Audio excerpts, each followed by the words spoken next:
É impossível um rico ser participante do reino de Deus.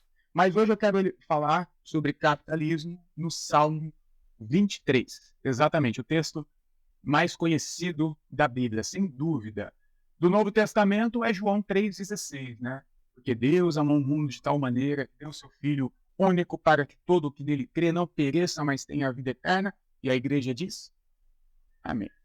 Agora, do Antigo Testamento e da Bíblia como um todo, é Salmo 23.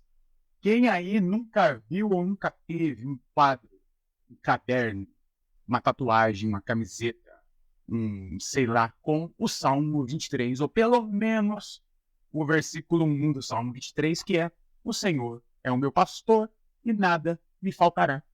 Olha que beleza. O Senhor é meu pastor e nada me faltará. Coisa boa. Eu queria ter um Deus. Eu confesso para vocês, tá? Eu gostaria muito de ter um Deus que não deixasse faltar nada para mim. Seria maravilhoso isso.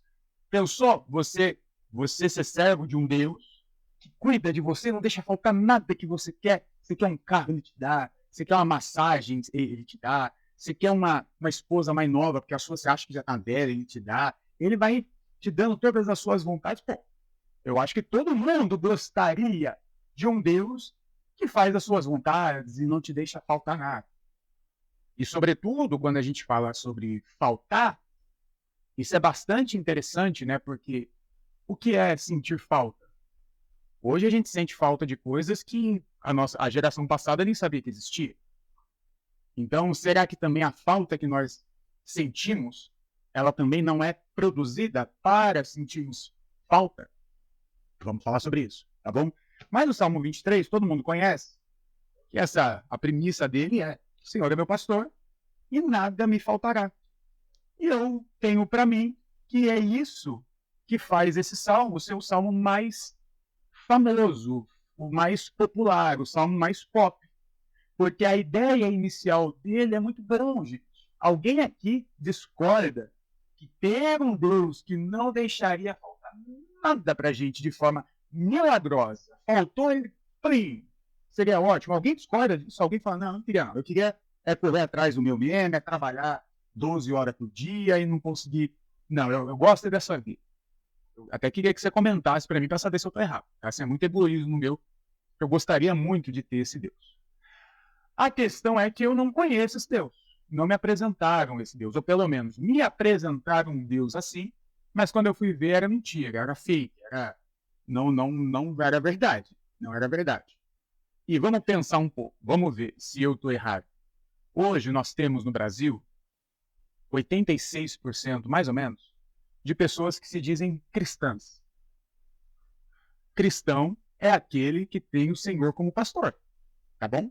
Então, 86% do Brasil, teoricamente, se encaixa nisso aqui. Ó. O Senhor é meu pastor e nada me faltará. Então, matematicamente falando, era para 86% do Brasil, mas tá em paz com tudo. Assim, ó, de boa, mas na moralzinha. É a realidade? Será que esses números expressam a realidade? É óbvio que não. Né? Inclusive, o Brasil voltou para o mapa da fome. Um dos países mais cristãos do mundo está no mapa da fome. Um dos países mais cristãos do mundo, eu nem sei se o Brasil já passou os Estados Unidos. Alguém me fala, acho que não. Mas se não for, deve estar perto. É o país com o número de maior desigualdade do mundo. Então, tem alguma coisa de errado. O lance que Deus não está deixando faltar, não é para todo mundo não, hein? Deus não está deixando faltar é para 5, 6 famílias no Brasil. Deus não está deixando faltar para 1% mais 5 do Brasil. Para o resto, para os outros 99% da população, Deus está pouco se fudendo, pelo jeito. Por essa ótica de que é Deus que não deixa faltar. Se está faltando, desculpa falar assim, é porque Deus está pouco se fudendo para você. Ele está abençoando é o velho da van. Ele está abençoando é o Roberto Justus. Ele está abençoando o Luciano Huck. Agora eu, você, não sei o que está acontecendo. Na lógica posta de como quase todo mundo interpreta esse texto e todos os textos que falam sobre dinheiro na Bíblia, Deus está sendo muito patífico com a gente. Quem aqui não deu dízimo a vida toda certinho e não viu os 90% rendeu 800%, como o pastor disse? Você deu 10%, você ficou com 90% e adivinha só? Os 90% rendeu 100% de 90%, que é 90%. Não tem. É isso. É isso. Então, o que está acontecendo? Bom, está acontecendo que nós interpretamos Deus a partir da lógica do capitalismo. É isso. Na verdade, quando a maioria das pessoas pensam Deus, ele está pensando como se fosse no grande dono do capital do mundo, sabe? Qual é o cara mais rico do mundo? Elon Musk, né? Há controvérsias, né? Há uns números aí. Aí parece que o próximo é Deus. Né? Deus é o CEO de tudo. Elon Musk depois, e aí depois vem vida. Será que é isso? Bom, primeiro, vamos falar de tradução. Vamos começar aqui pela tradução que está completamente errada na maioria das Bíblias. Beleza? Até aqui estão indo? Comenta, bota nos comentários qualquer coisa que eu estou de olho. Fechou? Eu vou ler primeiro na versão da NVI. Não, que NVI? Eu estou com a versão da Jerusalém, tá? Que diz o seguinte: Yahvé é o meu pastor, nada me falta. Em verdes pastagens me faz repousar. Eu li o versículo 1 e o começo do versículo 2. Vou ler em outra versão. Primeiro a NVI, que é uma das versões mais populares que nós temos, né? O Senhor é meu pastor, de nada terei falta. Ó. A NVI, que é uma das versões mais populares e ao mesmo tempo é uma das que mais cria problemas em outros textos, ela faz uma boa tradução do Salmo 23. O Senhor é meu pastor, de nada terei falta. E aí conclui: em verdes pastagens me faz repousar. Inverteu a lógica aqui. O Senhor é meu pastor e nada me faltará é uma coisa. O Senhor é meu pastor e de nada terei falta, sentirei falta, é outra coisa. Porque segundo a interpretação da NVI, o grande lance é o sentimento, é você sentir a falta. Opa, está melhorando. Só que ao mesmo tempo, se você continua a leitura, por que eu não terei falta de nada? Porque em verdes pastos ele me faz repousar. É lógico que eu não vou sentir falta de nada. Ele vai me colocar em verdes pastagens, com água, com tudo que eu preciso. Não vou sentir falta de nada, afinal, ele vai me dar tudo que eu tenho, que eu quero, afinal o Senhor é meu pastor e nada me faltará. E mesmo que a gente trabalhe com uma tradução melhor, o versículo 2 faz a gente voltar para a mesma lógica. Será que é isso? Pois é, deixa eu te explicar uma coisa, uma curiosidade sobre ovelha, coisa que obviamente você não precisa saber disso, porque ninguém aqui cuida de ovelha. Tem alguém aqui que tem uma ovelha em casa? Você tem uma ovelha de estimação? Você pastoreia ovelha? Você é daquelas pessoas que aparecem no TikTok e vem com a maquininha assim, tirando, alando a ovelha? Não, né? Isso aí é uma coisa muito específica e que nós aqui não temos um mínimo de conhecimento do que é ovelha e de como era a relação de um pastor com as suas ovelhas. Eu não sei se você reparou, é como Davi que nasce a ideia de pastor. Você está na live do pastor Belota, não tá? Então, eu só sou um pastor porque um dia o Davi, que foi escolhido para ser rei de Israel, ele era pastor. Só que ele era pastor de ovelha, né? Eu sou pastor de bode. Brincadeira, eu te amo. Mas o Davi era pastor de ovelha, pastor mesmo. Ele levava a ovelha para comer, ele levava a ovelha para beber, ele levava a ovelha para tosquear, ele cuidava das ovelhas. E desde a sua infância ele fazia isso. Ele era um expert em ovelha, ele sabia do que ele estava falando. Quando ele vai falar da relação dele com Deus, e ele se coloca no lugar de uma ovelha, e coloca Deus no lugar de pastor, ele está trazendo a relação que ele mesmo tem com as suas ovelhas para essa relação dele com Deus, tá bom? E aí tem uma coisa interessante. Entendendo como funciona a rotina de uma ovelha, olha que loucura, hein? Você já parou para imaginar que você ia ter que estudar a rotina de ovelha para entender a vida? Mas olha que coisa louca. A ovelha, ela é um animal voraz. Não sei se você sabe disso. A ovelha come desenfreadamente. Eu acho que aqui nunca ninguém teve uma ovelha, mas talvez alguém aqui já tenha tido um hamster. E eu já caí nessa besteira de ter um hamster. Às vezes a gente faz essa besteira. Eu quero ter um hamster, eu quero ter um porquinho da Índia. A gente faz isso, né? Um dia eu tive um hamster, eu não sabia como é que funcionava hamster, eu botei ele na gaiola, eu coloquei o negócio lá para ele comer. Quando eu virei as costas, eu voltei, ele tava com a cara deste tamanho, eu fiquei assustado, não sabia o que estava acontecendo.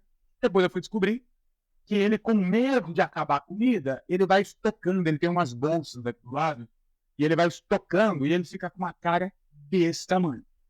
O hamster, ele é um animalzinho voraz, ele tem medo de acabar a comida, e é por isso que ele estoca. A ovelha tem um processo um pouco parecido, só que ela não tem onde estocar, ela vai comendo, ela vai comendo, ela vai comendo.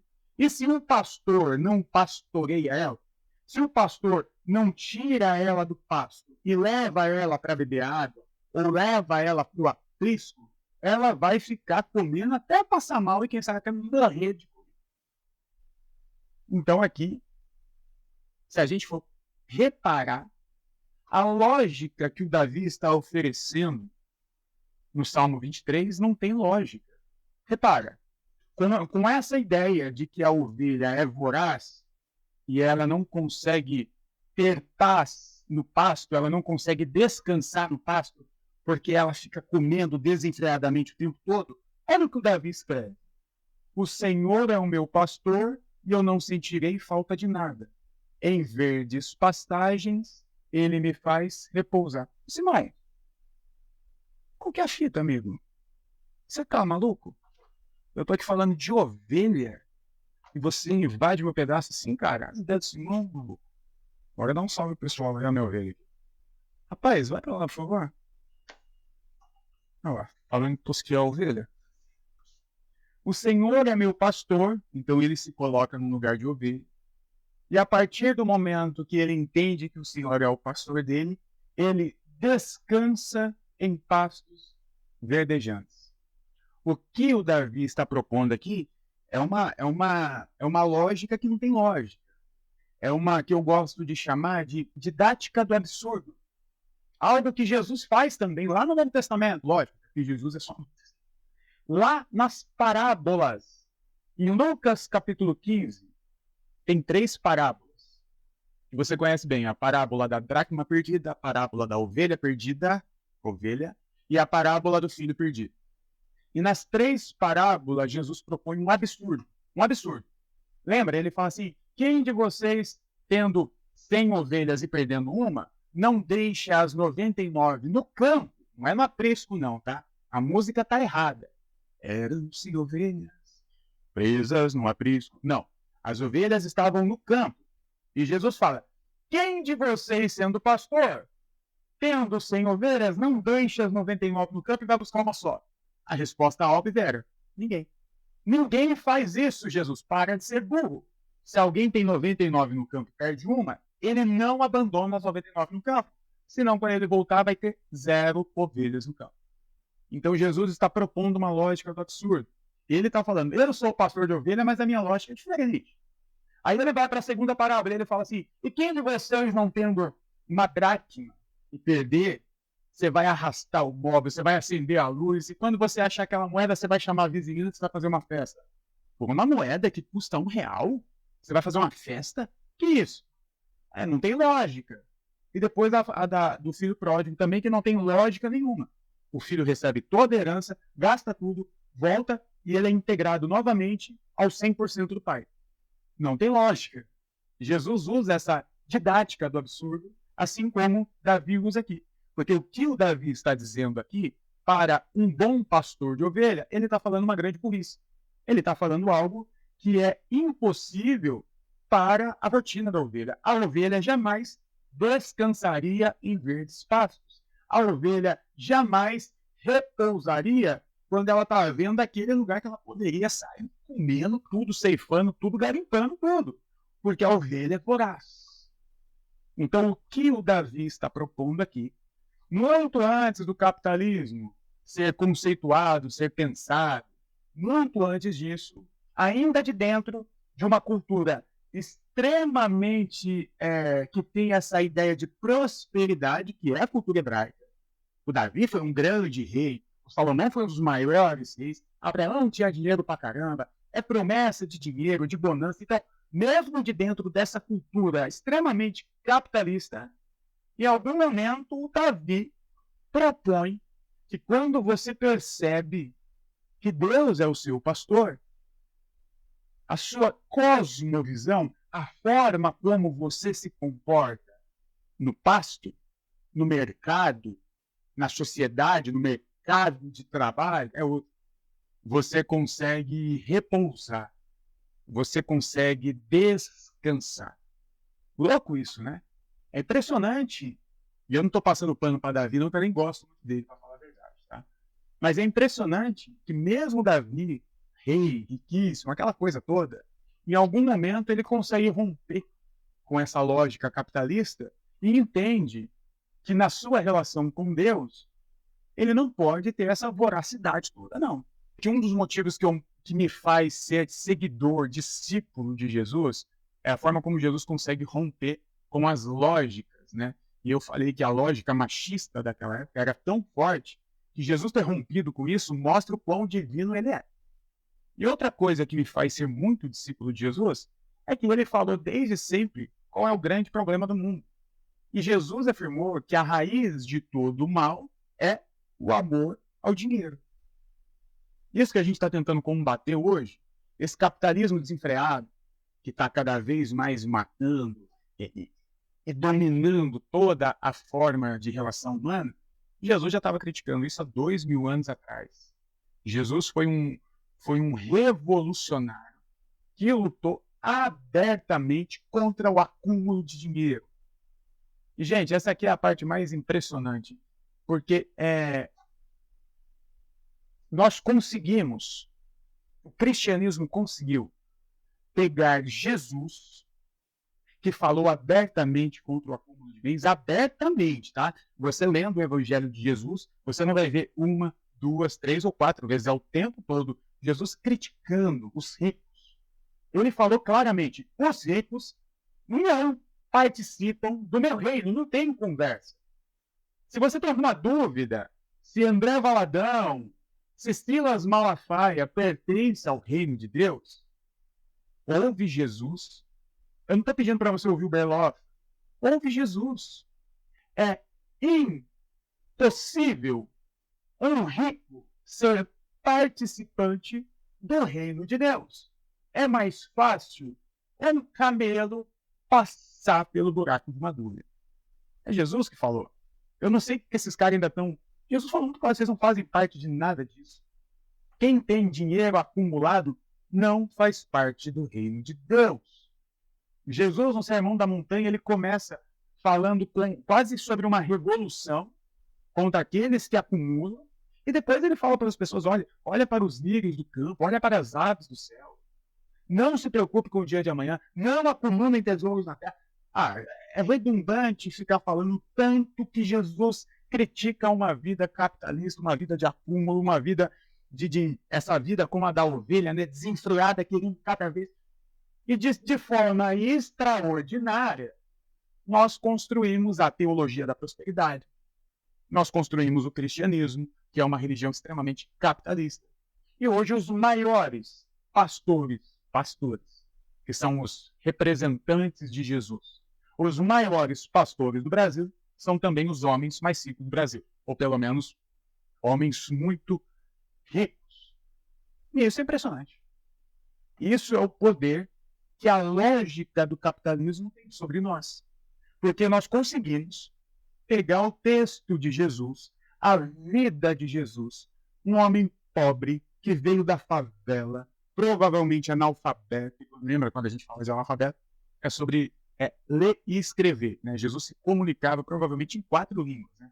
Mas preto, favelado, da classe trabalhadora, analfabeto, que lutou contra o império rico, que lutou contra uma religião rica, que deixou mandamentos, e eu nem gosto de falar que Jesus deixou mandamento, mas olha, Jesus é tão enfático nessa questão de dinheiro, nós deixou um mandamento que discípulo dele não se envolve com acúmulo de capital, com acúmulo de dinheiro, e mesmo assim nós temos Valadão, Malafaia, Genor Duque, Lucim Barreto, e todas essas pessoas, esses coaches, todos que você pensar aí, que é pastor e está na mídia, é rico ou milionário. E Jesus falou que eles não têm nada a ver com o próprio Jesus. Então, essa incoerência que é extremamente explícita dentro da lógica do capitalismo, ninguém enxerga, ninguém vê. Os discípulos de Jesus estão nas igrejas, olhando lá para cima para o André Valadão, uma camiseta da Dolce Gabbana de 15 mil reais, com um relógio de 100 mil reais, dirigindo uma Ferrari, e eles estão lá querendo ser igual a ele. E lendo essa Bíblia aqui que eu leio também. E falando que eles são discípulos do mesmo Jesus que eu falo também. Isso é extraordinário, né? Isso é incrível, não é? O que você acha? Comigo, Pedrinho. Vamos fazer um pensamento rápido aqui. Quem aqui concorda com essa expressão? E aí eu vou pedir para todo mundo que está aqui agora, você está assistindo isso, você que está ouvindo isso de longe, corre aí para frente do computador. Você que está ouvindo com o celular no bolso, pega o celular rapidinho, só para você comentar. Quem concorda a priori com essa expressão? O ser humano está destruindo o planeta. Quem concorda? Coloca aí eu concordo ou coloca eu não concordo. O ser humano está destruindo o planeta. Bota aí para mim. Há quantos mil anos o ser humano está sobre essa terra? Não estou falando da vida, não. Estou falando do ser humano como nós conhecemos aqui. Né?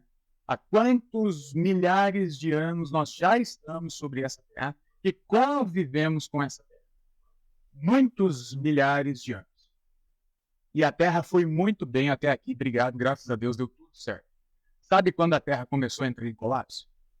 Há menos de 100 anos. Para ser mais exato, ali, de 1950 para frente. Tá? Então, não é o ser humano que destrói o planeta. É a lógica capitalista sobre o ser humano.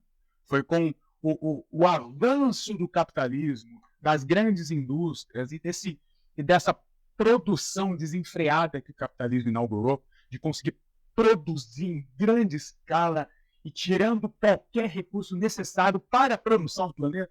É isso que está destruindo o planeta, e não a raça humana.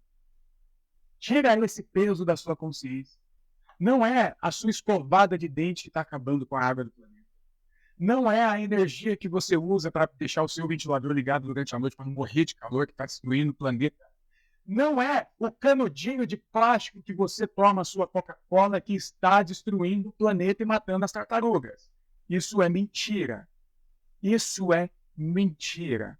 Eu não estou dizendo para você usar canudinho de plástico. Eu não estou dizendo para você não se importar com a sua conta de energia, até porque é você que paga. Eu não estou dizendo para você não minimamente manter um pouco de coerência da forma como você usa suas coisas. Eu não estou dizendo para você não fazer uma coleta seletiva do seu lixo, até porque quem pega o lixo lá agradece.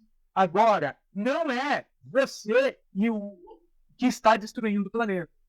Se todos os seres humanos, quase 8 bilhões de seres humanos agora, neste exato momento, como num passe de mágica, baixasse um software de noção na gente, realmente, e parássemos, por exemplo, de utilizar plástico.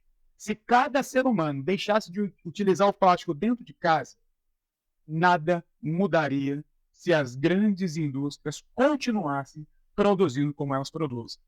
Quem está destruindo o planeta são as indústrias, é o capitalismo e a expansão dessa lógica do mercado do capital.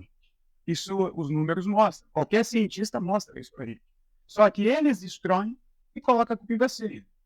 E aí, o mínimo de prazer que você tem na vida, escovar um dente, usar um canudinho, deixar um ventilador ligado e falar: ei, economiza! Dá uma economizada aí, senão você vai ficar sem. Você nunca parou para reparar que isso aí é a maior cortina de fumaça do capitalismo? E aí a gente vive fudido com peso na consciência de ser fudido. Essa é a lógica do capitalismo sobre nós, viu?